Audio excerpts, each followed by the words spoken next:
ఎంత సంపాదించినా నెలకరికి ఒక్క రూపాయి మిగలట్లేదని కంప్లైంట్.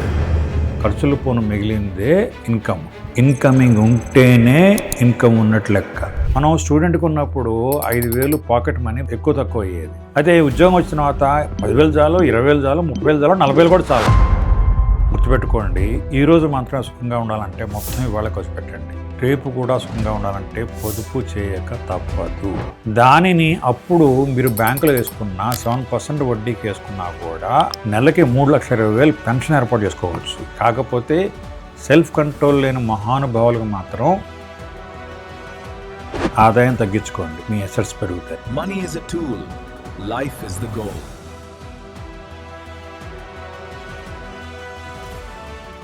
ఆదాయం తగ్గించుకోండి, మీ అసెట్స్ పెరుగుతాయి. జనరల్గా నా ఇన్కమ్ పెరిగితే సేవింగ్స్ చేస్తా, ఇన్వెస్ట్ చేయడానికి వీలవుతుంది అనుకుంటారు. కొంతమంది కంప్లైంట్ చేసేది ఏంటంటే ఎంత సంపాదించినా నెలకరికి ఒక్క రూపాయి మిగలట్లేదని కంప్లైంట్. వీళ్ళందరికీ కూడా మంచి సొల్యూషన్ చెప్తాను ఈరోజు. అసలు ఇన్కమ్ అంటే ఏంటి? ఒక వ్యాపారస్తు ఉంటాడు, నెలకు 2 లక్షల రూపాయలు సేల్స్ ఉంటాయి, ఖర్చులు పోను 50,000 మిగిలాయి. అతని ఇన్కమ్ ఎంత? 2,50,000, 50,000. ఖర్చులు పోను మిగిలిందే ఇన్కమ్. ఇన్కమింగ్ ఉంటేనే ఇన్కమ్ ఉన్నట్లు లెక్క.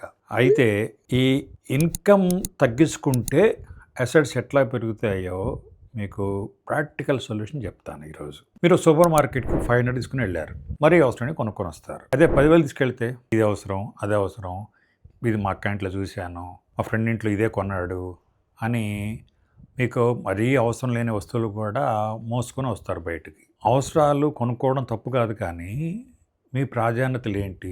గుర్తుపెట్టుకోండి, ఈరోజు మాత్రం సుఖంగా ఉండాలంటే మొత్తం ఇవాళ ఖర్చు పెట్టండి. రేపు కూడా సుఖంగా ఉండాలంటే పొదుపు చేయక తప్పదు. కానీ మిగలట్లేదే.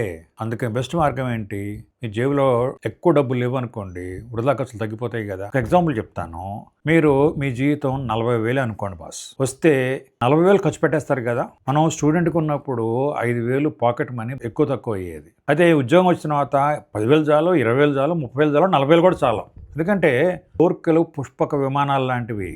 మన జేబులో డబ్బులు పెరుగుతూ ఉంటే కోరికలు పెరుగుతూనే ఉంటాయి. అయితే ఏ కోరికకి మొదటి ప్రాధాన్యత ఇవ్వాలనే దాన్ని బట్టి మీ ఫ్యూచరు, మీ అసెట్స్, మీ ఐశ్వర్యం ఆధారపడి ఉంటుంది. అని గుర్తుపెడితే ఫస్ట్ థింగ్ మనం బడ్జెటింగ్ చేసుకోవాలి. మీకు నెలకి 40,000 జీతం, 30,000 అనుకోండి, 30,000తో అడ్జస్ట్ అవుతారు. ఈ 10,000 సిప్ స్టార్ట్ చేశాను అనుకోండి, మీకు ఉద్యోగం రాగానే, అంటే జస్ట్ 25 ఏళ్లలో మీకు ఉద్యోగం రాగానే సిప్ స్టార్ట్ చేశారు, 60 ఏళ్ళ దాకా కంటిన్యూ చేశారనుకున్నాము. లాంగ్ టర్మ్లో 12% ఈజీగా వస్తుంది గమనించాం కాబట్టి, సో 12% చొప్పున నెలకు 10,000 చొప్పున మీకు 60 ఏళ్ళు వచ్చేటప్పటికి మీకు దాదాపు 5.5 crores రిటైర్మెంట్ ఫండ్ తయారవుతుంది. దానిని అప్పుడు మీరు బ్యాంకులో వేసుకున్న 7% వడ్డీకి వేసుకున్నా కూడా నెలకి 3,20,000 పెన్షన్ ఏర్పాటు చేసుకోవచ్చు. అదే పోస్ట్ ఆఫీస్లో అయితే వడ్డీ కొంచెం ఎక్కువగా ఉంటుంది, కాకపోతే ఆ బిగ్గర్ అమౌంట్ అంత తీసుకోరు. అయితే మీలో కొంతమందికి సందేహాలు ఉంటారు. వాళ్ళు ఏమంటారంటే ట్యాక్స్ పడుతుంది కదా. ట్యాక్స్ పడకుండా కూడా మార్గాలు ఉన్నాయి, అది ఎలాగో ఎక్కువ వడ్డీ వచ్చేలా ఎలాగో అనేది ఇంకొక వీడియోలో చెప్తాను. జస్ట్ ఎగ్జాంపుల్ కోసం, అంటే నెలకు 10,000 స్టార్ట్ చేస్తే సిప్పు రిటైర్ అయ్యే టైంకి నెలకి 3,20,000 పెన్షన్ తీసుకునే ఏర్పాటు ఎలా సాధ్యమైంది? మీ 40,000 ఇన్కొని 30,000 తగ్గించుకోవడం వల్ల, అంటే మెంటల్ అకౌంటింగ్ చేయడం వల్ల వృధా ఖర్చులు ఆటోమేటిక్గా తగ్గిపోతాయి. మీ రిటైర్మెంట్ ఫండ్ హాయిగా హ్యాపీగా గడిచిపోతుంది. అయితే కొంతమందికి ఇక్కడ ఒక ప్రాబ్లం కనిపిస్తుంది. ఏంటంటే మ్యూచువల్ ఫండ్లో సిప్ స్టార్ట్ చేస్తారు, కానీ మధ్య మధ్యలో కొత్త కొత్త కోరికలు పుట్టుకొస్తాయి. ఐఫోన్ కొనాలా, టూర్లు వెళ్ళాలా, ఆటోమేటిక్గా ఈ సిప్ని క్యాన్సిల్ చేసుకుని ఆ ఫండ్ని తినేస్తారు. దానివల్ల మన లక్ష్యం నెరవేరదు చాలా మందికి. ఇది బిహేవియర్ ఫైనాన్స్లో ఉన్న ప్రాబ్లం. వీళ్ళకి ఇట్లా సెల్ఫ్ కంట్రోల్ లేని వాళ్ళకి ఇంకో మార్గం ఉంది. ఏంటంటే మీ జీతం 2 లక్షలు అనుకోండి, ఒక ₹1,00,000 లోన్ తీసుకోండి, 80,000 ఈఎంఐ కింద పోతుంది. సో 2 లక్షల జీతం కాస్త 80,000 పోతే 1,20,000 మిగులుతుంది.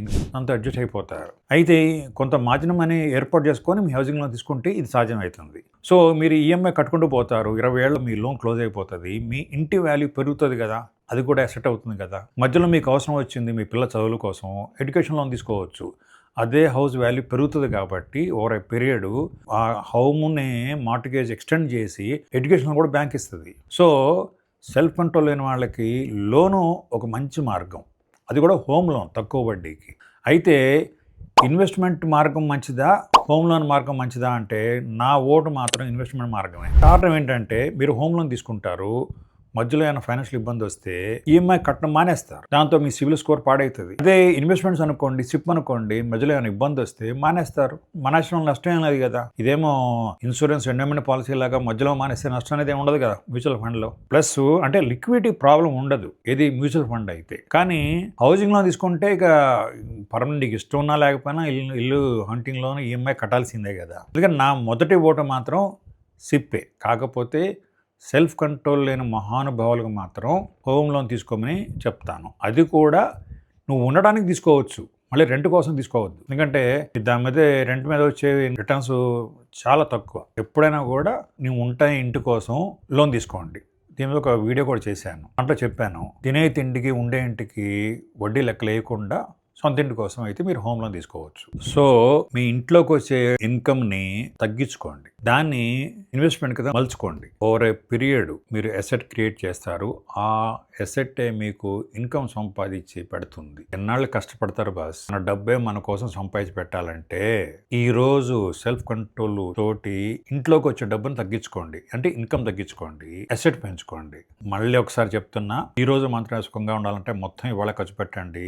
రేపు కూడా సుఖంగా ఉండాలంటే సేవింగ్ చేస్తే చాలదు, ఇన్వెస్ట్ చేయండి. అప్పుడు ఎక్కువ రిటర్న్స్ తోటి మీరు ఐశ్వర్యవంతులు అవుతారు. All the best. అయితే చివరిగా మీరు ఈ రెండు మార్గాల్లో, ఇన్వెస్ట్మెంట్ మార్గం, లోన్ మార్గంలో మీకు ఏది సూటబుల్, మీ అనుభవాలు కూడా కామెంట్ రూపంలో తెలియజేయండి. This content is for educational purposes only. Mutual fund investments are subject to market risks. Please read all documents carefully before investing.